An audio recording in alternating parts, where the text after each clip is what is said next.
The latest. Thank you for your love and support. Captain IBRAHIM Traoré has introduced electric vehicles into Burkina Faso. According to reports, 2021 to 2023, the country spent a lot on fuel and lubricants. And for that matter, Captain IBRAHIM Traoré was looking for means and ways to cut down costs on vehicles for government officials. And boom, he decided to introduce electric vehicles into the Burkinabe society.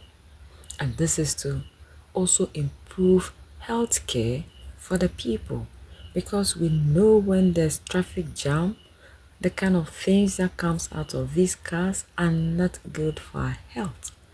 So these are the kind of leaders we are looking for in Africa. Those who are thinking about the welfare of the people, those who are thinking about how to change things to improve life for the people. Not only to come into office and be seen driving in expensive and fancy cars without doing nothing for the nation. This is wonderful. This is why we love him, we cherish and we adore him for all the good things that he's doing for the motherland. Our all in all, our savior, our protector, is always making us proud. So that's the latest around the world, in Africa, West Africa, and in Burkina Faso. In a bold and unprecedented move, the country's new leader, Captain IBRAHIM Traoré, has redefined what responsible governance should look like in Africa, where many leaders unabashedly squander public resources for personal gain. Across Africa, it is common to witness presidents and other top officials travelling in elaborate motorcades consisting of dozens, sometimes even more than 60, luxury vehicles. These fleets, fueled by public funds, incur astronomical costs in fuel consumption, servicing and maintenance.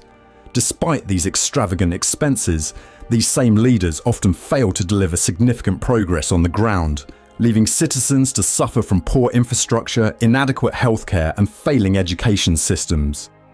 Public funds that should be used to address these pressing issues are instead diverted to maintain the excessive lifestyles of those in power. In sharp contrast, Captain IBRAHIM Traoré has taken a revolutionary stand against this destructive norm. Traoré's administration is guided by a vision that prioritises fiscal discipline, environmental protection and a commitment to public welfare. Most recently, this vision was demonstrated through a groundbreaking initiative that has sent shockwaves across the African political landscape. The Chief of Staff to the President of Burkina Faso, Captain Martha Celeste Anderson de Comwin Meda, acting on behalf of Captain Traoré, officially handed over a fleet of electric vehicles to the Minister of Economy and Finance. These vehicles, valued at over 1 billion CFA francs, were a generous donation from Li Yubao, Chairman and CEO of Yunhong International Group and Special Advisor to the President of Burkina Faso. Li's representative, Wei Yang, explained that the electric vehicles have a remarkable range of 500 kilometers and are designed to minimize harmful gas emissions, lower fuel dependency and reduce maintenance costs. This donation is aligned with the President's vision of reducing the cost of governance while simultaneously protecting the environment, Young stated. He added that the donation also supports Burkina Faso's broader transition to sustainable and eco-friendly government operations. Captain Traoré's commitment to curbing state extravagance was first announced in March, when he revealed plans to replace traditional government vehicles with electric alternatives. His rationale was clear: reduce operational expenses, promote environmental conservation and safeguard public health, particularly in heavily polluted urban centres. Captain Meda, while addressing the press during the handover ceremony, hailed the partnership between Yunhong International Group and the government as both visionary and mutually beneficial. Mr. Li Yubao's contribution reflects his alignment with the President's values and vision.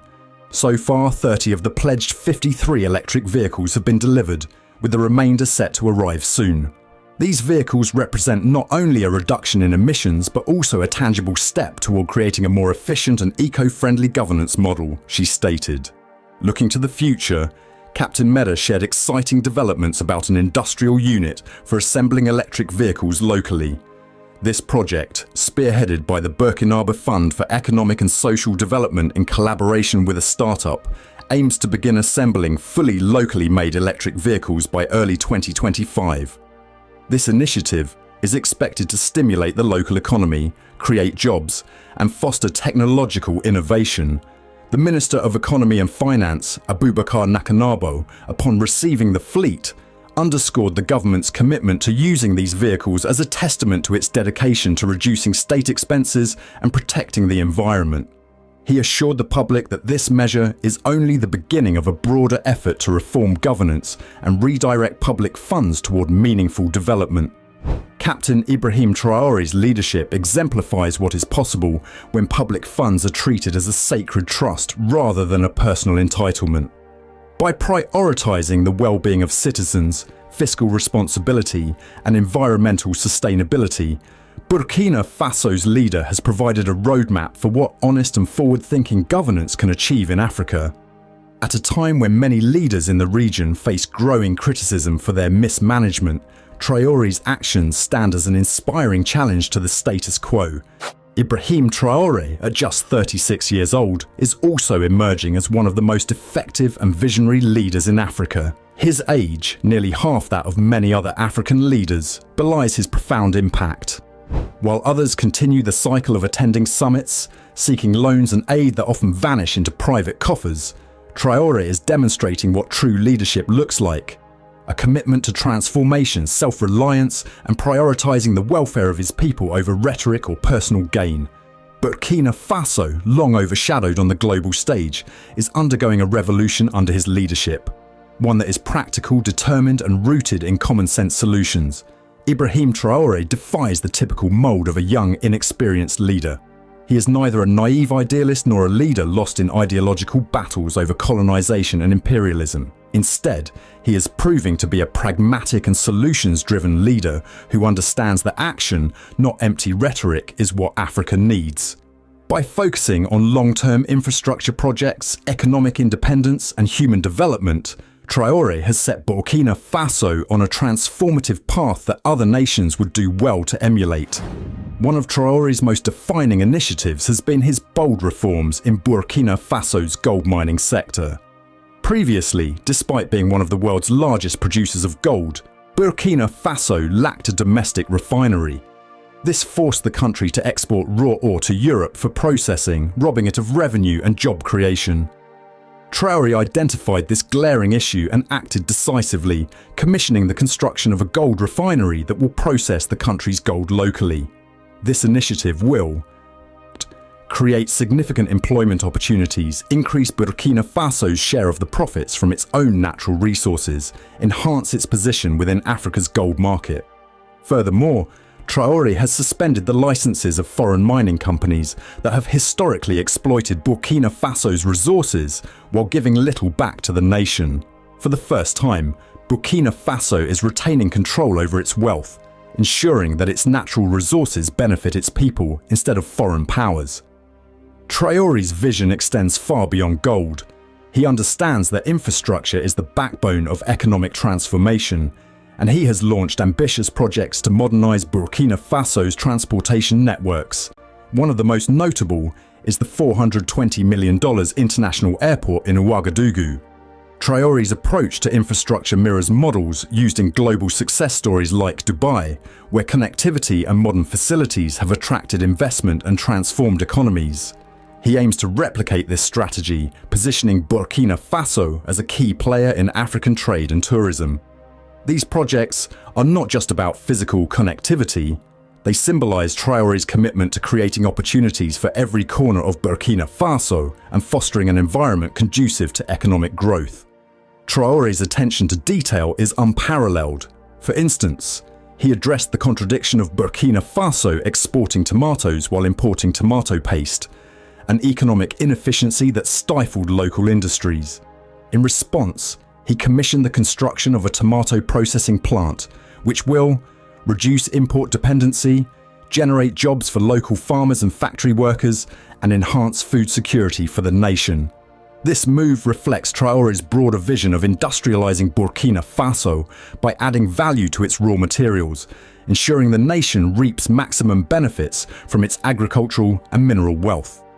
Traore understands that Burkina Faso's future depends on empowering its youth and fostering entrepreneurship. To this end, he has implemented historic tax cuts and partnered with the private sector to make capital accessible to young entrepreneurs. Recognizing the power of public investment, he introduced the concept of popular shareholding, allowing ordinary citizens to invest in government projects. This initiative has already seen success, with the partial privatization of the government's phone company raising $60 million.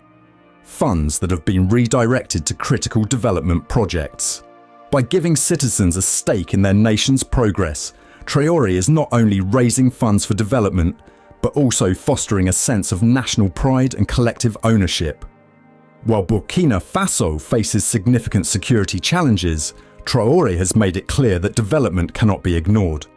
He has balanced the urgent need for security with welfare and infrastructure development, ensuring that the state fulfills its fundamental purpose of serving its people. What truly sets Traore apart is his humility and his understanding of his role as a servant of the people. Unlike many African leaders who treat their citizens as subjects, Traore openly acknowledges his accountability to the people of Burkina Faso. He even defends their right to protest his decisions, underscoring his belief in democracy and his commitment to building a government that truly represents its citizens. Ibrahim Traore is more than a leader, he is a force for change in Africa. His practical solutions, focus on self-reliance and unwavering commitment to his people are reshaping Burkina Faso and setting an example for the continent. Under his leadership, Burkina Faso is reclaiming control of its resources and redefining its economic future.